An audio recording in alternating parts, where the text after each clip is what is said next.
Good evening, good evening, good evening, good evening सभी को। राम राम, नमस्कार, प्रणाम, राधे राधे। मेरा नाम है दीपांशु, आप लोगों का रीजनिंग फैकल्टी। आप सभी का स्वागत करता हूँ reasoning bye Deepanshu sir YouTube channel आपके परिवार में, मेरे प्यारे साथियों। तो पज़ल सीरीज़ के अंदर आज जो हमारी पज़ल है, डे बेस्ड पज़ल है। आप लोगों की इससे पहले 12 पज़ल हो चुकी है। Now is the puzzle number 13। तो गाइज, पज़ल आपको कैसे दी जाती है, ये पज़ल आप लोगों को कम्युनिटी टैब पर, टेलीग्राम पर और इस वीडियो के डिस्क्रिप्शन में भी आप लोगों को मिल जाती है। हर एक चैनल का कम्युनिटी टैब होता है, जैसे होम, होम के बाद वीडियो, वीडियो के बाद अगर प्लेलिस्ट, और प्लेलिस्ट के बाद अगर मैं बात करूँ तो कम्युनिटी टैब होता है। तो कम्युनिटी टैब के ऊपर जो कम्युनिटी पार्ट होता है चैनल का, उसके ऊपर मैं हर रोज़ 10-12 घंटे पहले आप लोगों से ये पज़ल शेयर कर देता हूँ। आप लोगों के पास ये पहुँच जाती है, या फिर आप मेरे टेलीग्राम ग्रुप से जुड़ जाइए अगर नहीं जुड़े हैं तो, जो कि आप लोगों को इस वीडियो के डिस्क्रिप्शन में लिंक नज़र आ रहा है टेलीग्राम ग्रुप का, आप वहाँ से जुड़ सकते हैं ताकि आप लोगों को ये पज़ल मिल जाए। आप इसको पहले ट्राई कर लें। आप लोगों को इस वीडियो के डिस्क्रिप्शन में भी ये पज़ल मिल जाएगी। और अगर मैं बात करूँ तो मेरे प्यारे दोस्तों, आप लोगों को अभी क्वेश्चन पूरा का पूरा नज़र अभी भी आ रहा होगा और आगे भी नज़र आ जाएगा, तो वीडियो को पॉज करके आप ट्राई कर सकते हैं। एक बार पहले आपने क्वेश्चन को, पज़ल को ट्राई किया होता है, ठीक है, तो आप लोगों के लिए चीज़ें आसान हो जाती हैं। अगर आप पज़ल्स को सॉल्व करने में इंटरेस्टेड हैं, आपके एग्ज़ाम में पूछी जानी जाती हैं, जैसे आप CHSL, CGL, रेलवे के एग्ज़ाम में भी आजकल पज़ल आपसे पूछी जाती है, और बैंकिंग के अंदर तो मोस्ट इंपॉर्टेंट पार्ट है। तो आप लोगों को पज़ल बहुत शानदार तरीके से प्रिपेयर करनी चाहिए। मैं आप लोगों को पज़ल्स में बेसिक पज़ल्स करवा रहा हूँ, फिर आप लोगों को moderate and then advance high level puzzle भी करवाने वाला हूँ। तो जुड़े रहिएगा, इस चैनल को सब्सक्राइब कर लीजिएगा। तो गाइज, आप लोगों के लिए पजल जो है क्या होती हैं, पजल्स क्या होती हैं मेरे प्यारे साथियों। Puzzles are problems intentionally design to stimulate our brain into devising solution. Puzzles problems होती हैं मेरे प्यारे साथियों। और हमें क्या करना होता है, कैंडिडेट को क्या करना होता है, candidate is required to analyse the given information. उस दी गई इन्फॉर्मेशन को, जो वो पजल में दी गई इन्फॉर्मेशन है, उसको पढ़ना होता है, एनालाइज करना होता है, और उसको एक सूटेबल फॉर्म में, और वो जो सूटेबल फॉर्म होती है वो होती है टेबुलर फॉर्म में हम पजल को सोल्व करते हैं। इससे पहले 12 पजल अगर आप लोगों ने नहीं सोल्व किए हैं तो 1 2 3 प्लेलिस्ट बनी हुई है, सीक्वेंस में आप एक एक पजल को उठा करके देखना। जो बात मैं बोल रहा हूँ, इनको बड़े प्यार से समझाया मैंने। वैसे आप लोगों ने, अगर नहीं, आप लोग पिछली पजल को नहीं सोल्व करना चाहते, आप इसी पजल को करने में इंटरेस्टेड है, इट्स योर चॉइस, कोई दिक्कत नहीं है। पहले इसे सोल्व कर लो, उसके बाद आपका मन करे तो पिछली सोल्व जरूर करके देखिएगा। तो गाइज, टेबल में आप लोगों को इन्फॉर्मेशन को अरेंज करना होता है, बनाना होता है, और टेबल क्या होता है, रो कॉलम का कॉम्बिनेशन। अब कितने कॉलम और कितने रो का क्वेश्चन है, ये डिपेंड करता है क्वेश्चन की इन्फॉर्मेशन पर। वो जो पजल आप पढ़ोगे, उसकी पहली 2-3 लाइनें पढ़ोगे, आपको पता लग जाएगा कि ये 2-3 कितने कॉलम का क्वेश्चन है। तो पिछली कुछ पजल्स में मैंने 3 कॉलम वाले क्वेश्चन करवाए हैं और कुछ 2 कॉलम वाले क्वेश्चन करवाए हैं। तो देखते हैं आज वाली पजल के अंदर हमारे पास कितने कॉलम और कितनी रो का क्वेश्चन है मेरे प्यारे दोस्तों। पजल अलग अलग टाइप की होती है, जिसमें day base, month base, date base, अगर मैं बात करूँ तो ईयर बेस, ठीक है ना, फ्लोर बेस। मैंने ये आप लोगों से सारी कुछ ये पजल आप लोगों से डिस्कस की हैं, है ना। इनमें से कुछ कैटेगरी मैंने आप लोगों से डिस्कस कर रही है। डे बेस आपसे मैंने कुछ पजल डिस्कस किया, month base, date base, year base, floor base, box base भी डिस्कस कर लूंगा आने वाली वीडियो में। आप देखेंगे कंपैरिजन बेस, एडवांस पजल, हर टाइप की पजल आप लोगों से डिस्कस कर लूंगा मेरे प्यारे साथियों। तो आज की जो पजल है वो डे बेस्ड है, और इसे क्यों कहा जाता है, डे बेस्ड पजल इसे क्यों कहा जाता है, ठीक है, वो जब आपको क्वेश्चन पढ़ाऊंगा तब समझाऊंगा, ठीक है। तो मेरे प्यारे दोस्तों, जो पजल होती है उसमें कुछ बातों का हमें ध्यान रखना होता है। तो पजल में आप लोगों को सबसे पहली चीज, जो डाटा है, इंफॉर्मेशन है, उसको शॉर्ट फॉर्म में कलेक्ट करना आना चाहिए, ठीक है। जब नीड होती है, जैसे मान लीजिए वो कहता है कि राम दिल्ली नहीं जाता है, तो राम दिल्ली और मैंने बीच में डाल दिया क्रॉस, इसका मतलब राम दिल्ली नहीं जाता है। तो मेरे प्यारे दोस्तों, जो हमारे पास जो डाटा होता है, हमें शॉर्ट फॉर्म में कलेक्ट करना आना चाहिए, ताकि आपके सामने वो जो बहुत बड़ी पजल है, आपकी कोई लाइन आपको स्किप नहीं करनी है, और आपको पजल को दोबारा भी नहीं पढ़ना है। आपको कब शॉर्ट फॉर्म में लिखना है, कब शॉर्ट फॉर्म में नहीं लिखना है, ये पजल टू पजल चीज़ें वैरी करती हैं। आप लोगों को जब मैं क्वेश्चन करवा रहा हूं तो इन बातों को आपको नोटिस करना है। और जो डाटा आपके पास है, इसे हमें रिलेट करते हुए सिस्टमेटिक मैनर में अरेंज भी करना होता है, एक तरीके से चीज़ों को रिलेट करते हुए अरेंज करना होता है। अब ये जो सिस्टमेटिक मैनर है हमारा, तो मेरे प्यारे साथियों, वो आप लोगों को जितनी ज़्यादा से ज़्यादा आप पजल सोल्व करेंगे ना, आप लोगों को क्लियर होता हुआ चले जाएगा। आप लोग मेरी पिछली 12 पजल आप लोग ट्राई कर लेना, एक एक पजल उठा करके, पजल 1, पजल 2, पजल 3। मैं गारंटी से कह रहा हूं कि आप लोगों को इन्हीं 10-12 पजल के अंदर वो सिस्टमेटिक मैनर समझ में आ जाएगा। अगर आपको आज तक पजल नहीं समझ में आई तो डेफिनेटली समझ में आ जाएंगी कि पजल को किस तरीके से सोल्व करना चाहिए। और आप लोगों को फील होगा कि पजल यार बहुत इंटरेस्टिंग है, बहुत आसान है। ठीक है ना, जिससे स्टूडेंट भागता है। ठीक है, तो मेरे प्यारे साथियों ये है पजल। आप लोगों को इस वीडियो को पॉज करके एक बार इसको ट्राई कर लेना चाहिए। मैं अपने आप को स्क्रीन से 1 मिनट के लिए हटा लेता हूँ। लीजिए, मैंने अपने आप को हटा लिया है। ठीक है, तो आप लोगों के सामने पूरी पजल है। आप वीडियो का रेजोल्यूशन थोड़ा सा बढ़ाकर इसको आप लोग स्क्रीनशॉट लेके ट्राई करके फिर आप लोग इस सॉल्यूशन को आगे देखिए। अगर आप लोग पहले इसको एक बार ट्राई कर लेंगे तो आप लोगों को पता चलेगा कि आप कहाँ क्या कर रहे थे। ठीक है ना, एक डिफरेंस समझ में आएगा। लीजिए, थोड़ा और जूम कर लिया है हमने इसको, तो मेरे को लगता है कि अब आपको एकदम पजल बिल्कुल क्लियर दिख रही होगी। कोई भी वर्ड, कोई भी आपकी लाइन आपकी ऐसी आपको नहीं लग रही होगी कि जो आप ना पढ़ पा रहे हो। तो उम्मीद करता हूँ आप लोग पहले इस पजल को ट्राई कर लेंगे और आफ्टर दैट आप सॉल्यूशन को देखेंगे। देखो, मुझे यहाँ पर ये नहीं है कि आप लोगों को भीड़ बढ़ानी है या कुछ भी है। बेटा, आप 5 कैंडिडेट भी अच्छे से पढ़ने वाले हैं। आप लोगों को यहाँ से नॉलेज मिल रही है और आप अपने सिलेक्शन के अंदर इस नॉलेज को कहीं ना कहीं अपना पार्ट मानेंगे, तो मेरे लिए एक बहुत प्राउड की बात है। ठीक है ना, तो आप लोगों को अच्छा लगे तो आप शेयर कर दिया करें अपने दोस्तों के साथ, और चैनल को सब्सक्राइब नहीं किया तो कर लीजिएगा। ठीक है, तो चलिए स्टार्ट करते हैं हम अपनी पजल को। उम्मीद करता हूँ आपने एक बार ट्राई कर लिया होगा। तो लिखा हुआ है 7 people, Poonam, Kunal, Rohan, Suresh, Tara, Uday and Vivek have their weekly of.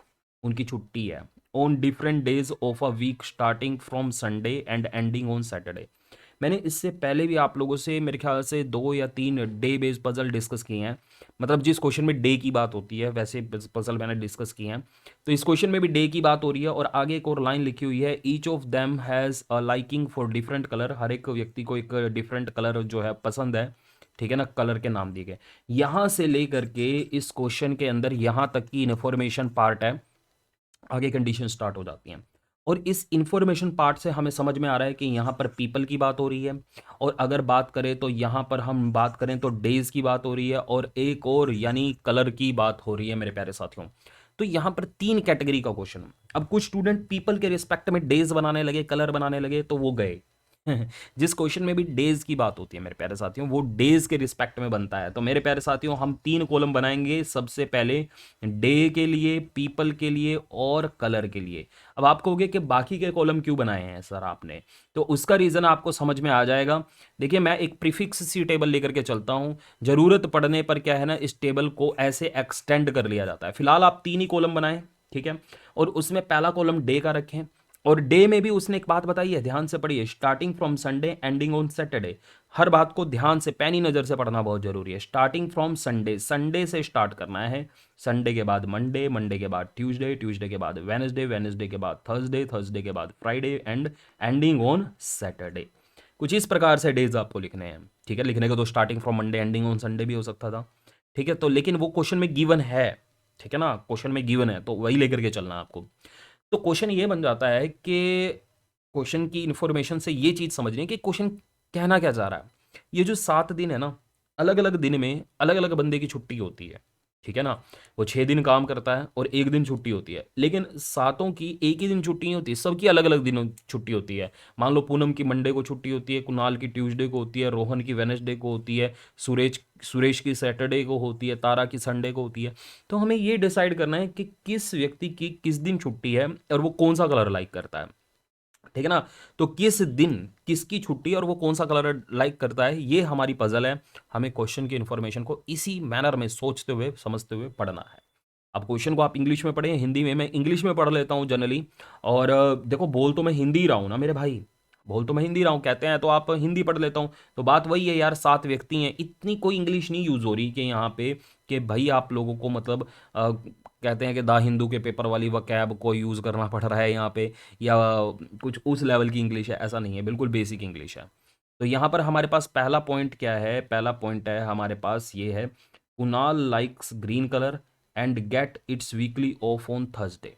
ठीक है ना, ये है हमारा पहला पॉइंट। अगर हम यहाँ पर देख रहे हैं तो कुणाल को हरा रंग पसंद है और वो गुरुवार को अपना साप्ताहिक अवकाश प्राप्त करता है। तो कुणाल का जो साप्ताहिक अवकाश होता है थर्सडे को होता है, मतलब थर्सडे में क्या बनेगा, कुणाल, और उसको जो कलर पसंद है वो है ग्रीन। क्लियर हुई बात, सीधा पॉइंट था कि कुणाल को ग्रीन कलर पसंद है और वो थर्सडे को बनेगा। आगे बढ़ते हैं। Suresh like blue colour and does not have of day on Sunday. तो सुरेश को एक बात क्लियर है, देखो ये पॉइंट मैंने शॉर्ट फॉर्म में क्यों लिखा आपको समझ में आ गया होगा कि ये हमें ये पता है कि सुरेश को ब्लू कलर पसंद है और उसका जो वीकली ऑफ है वो संडे को नहीं है। लेकिन संडे को नहीं है, तो कब है मुझे ये नहीं पता। मैं यहाँ पर सुरेश को नहीं बनाऊंगा, तो इन सभी जगह 5 जगह वो बन सकता है। 5 पॉसिबिलिटी थोड़ी ज़्यादा है ना, थोड़ी ज़्यादा है, इसलिए मैंने इस पॉइंट को साइड में रख लिया है शॉर्ट फॉर्म में। तो मैं आगे बढ़ता हूँ, तो कहता है Poonam has weekly off on Saturday. Poonam का है वीकली ऑफ सैटरडे को, तो मैंने पूनम को बना लिया है यहाँ पर, सीधा पॉइंट था, बन गया। ठीक है, तो आगे अपने पास है Vivek has weekly off on Tuesday. Vivek का है ट्यूसडे को, तो विवेक का पॉइंट अपना सीधा था। देखो जो पॉइंट सीधे हैं इन्हें क्यों शॉर्ट फॉर्म में लिख रहे हो, जो बन रहे हैं उन्हें नहीं, जो नहीं बन रहे हैं, जिनकी पॉसिबिलिटीज बहुत ज़्यादा हैं, उन्हें शॉर्ट फॉर्म में लिख लेते हैं। ऐसा नहीं है कि शॉर्ट फॉर्म में लिख के भूल ही जाओ, मैं इन पॉइंट का अभी जैसे ही इनका रोल आएगा मैं इनको यूज़ कर लूँगा। तो शॉर्ट फॉर्म भी मेरे सामने रखी है ना।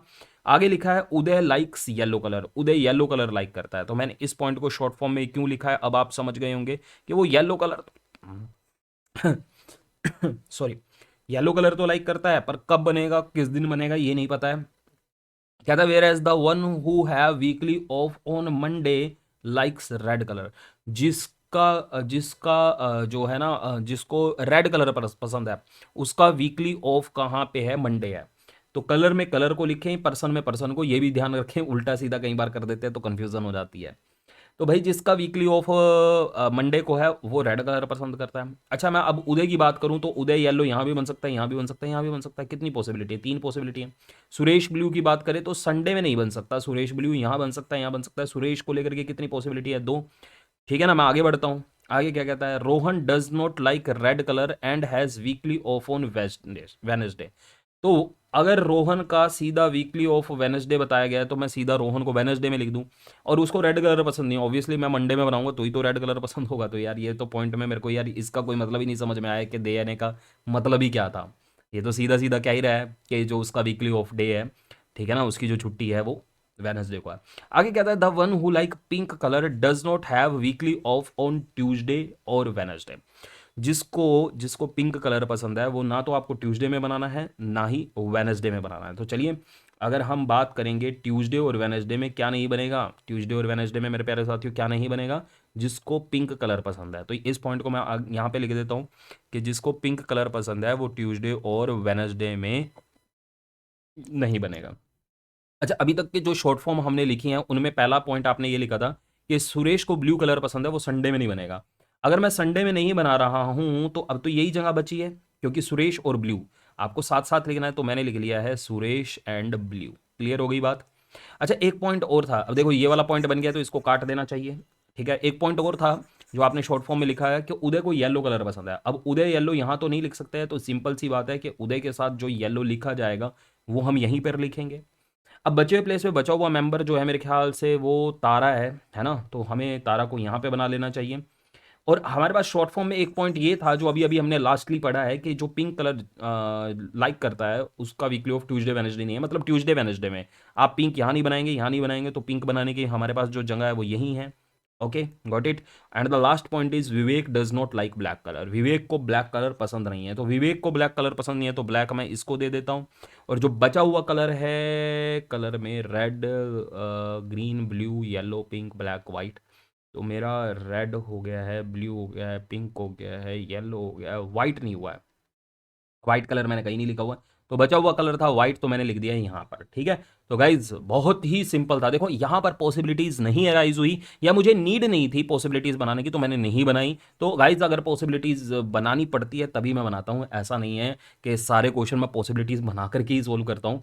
तो मेरे को कुछ स्टूडेंट के मैसेज आए कि सर आप सारे ही क्वेश्चन में पॉसिबिलिटीज बनाते हो। भाई ऐसा बिल्कुल नहीं है, जहाँ ज़रूरत होती है मैं वहाँ बनाता हूँ, ज़बरदस्ती कोई नहीं है। और क्वेश्चन में मैं बस ये दिमाग में रखता हूँ कि मुझे क्वेश्चन दोबारा ना पढ़ना पड़ जाए। ये इतनी बड़ी पजल अगर मेरे को दोबारा पढ़नी पड़ गई तो ये टाइम कंज्यूमिंग हो जाता है। तो मैं वन टाइम रीडिंग अप्रोच लेकर के चलता हूँ। और जहाँ देखो डिसीजन का खेल है, कुल मिलाकर के अगर मैं बात करूँ ना, puzzle is all about decision. Puzzle के अंदर एक कंडीशन पढ़ के आप क्या करने वाले हैं, ये डिसीजन है, और ये decision day by day perfect हो जाते हैं। और आप लोगों को मैं ये बात ना, मैं मतलब यार अब किसकी कसम खा करके बोलूं कि मैं ये पजल पहले ऐसा नहीं कि सोल्व करके बैठ के फिर आप लोगों से डिस्कस करने बैठता हूं, ऐसा बिल्कुल नहीं है। कसम खा करके कह रहा हूँ, मैं आप लोगों से लाइव ही ये पजल जो है ना, बस मैं इसको प्रीमियर लगाता हूँ, मैं आप लोगों से ये पजल जो है ना लाइव ही, अरे यार ये बहुत बेसिक पजल है, मैं जिस दिन एडवांस पजल होंगी ना आप लोगों को वो लाइव सोल्व करके दिखाऊंगा। ठीक है ना, मैं आप लोग मेरे पास कभी भी आ जाइए यार, 8 साल हो गए मेरे को रीजनिंग पढ़ाते हुए, ये तो बच्चों वाली पजल लगती है मुझे। तो puzzles it's all about decision. ठीक है ना, कि कंडीशन पे आपका डिसीजन क्या होगा। तो ये है आप लोगों के क्वेश्चन का सॉल्यूशन। क्वेश्चन में आपसे पूछा था कि रेड कलर किसे पसंद है, तो आंसर है तारा। तो यहां पर आपके पास ऑप्शन में ऑप्शन बी में दिया हुआ है तारा, तो इस क्वेश्चन का आंसर तारा है। बाकी जो भी क्वेश्चन पूछे जाते हैं कि येलो कलर लाइक करने वाले पर्सन का वीकली ऑफ डे किस दिन है, तो आंसर हो जाएगा संडे। अगर पूछा जाता है कि उदय और रोहन के बीच में कितने पर्सन है, तो आ जाएंगे 2। अगर मैं पूछ रहा हूं कि विवेक को कौन सा कलर पसंद है, तो हो जाएगा व्हाइट। तो सारे क्वेश्चन जो भी आपसे पूछे जाते हैं इस सॉल्यूशन को देख करके आप कर सकते हैं। तो कौन कौन सी शॉर्ट फॉर्म मैंने लिखी, क्यों लिखी और कब उनको उठा करके यूज कर लिया, तो ये चीजें आप लोगों को थोड़ा सा फील करना होता है। Feel the difference and the learn the things. ठीक है ना, सिंपल सी बात है। तो गाइज आई थिंक सो आप लोगों को ये क्वेश्चन बहुत इजी सी पजल समझ में आ गई होगी, और अच्छी लगी वीडियो को तो लाइक शेयर जरूर कीजिएगा, अपने फ्रेंड्स के साथ शेयर जरूर कर लीजिएगा। और अब अगर लग रहा है कि यार ये तो आसान थी और पजल चाहिए, तो पिछली पजल की वीडियो उठाओ मेरे यार, और आने वाले जो सेशंस हैं उनके साथ जरूर जुड़िएगा। God bless you all, take care, bye bye. और चैनल को सब्सक्राइब कर लीजिएगा, टेलीग्राम ग्रुप से जरूर जुड़ जाइएगा। ठीक है, please do support me, subscribe this channel. Thank you so much, take care, bye bye, ख्याल रखिएगा मेरे प्यारे साथियों, जय हिंद।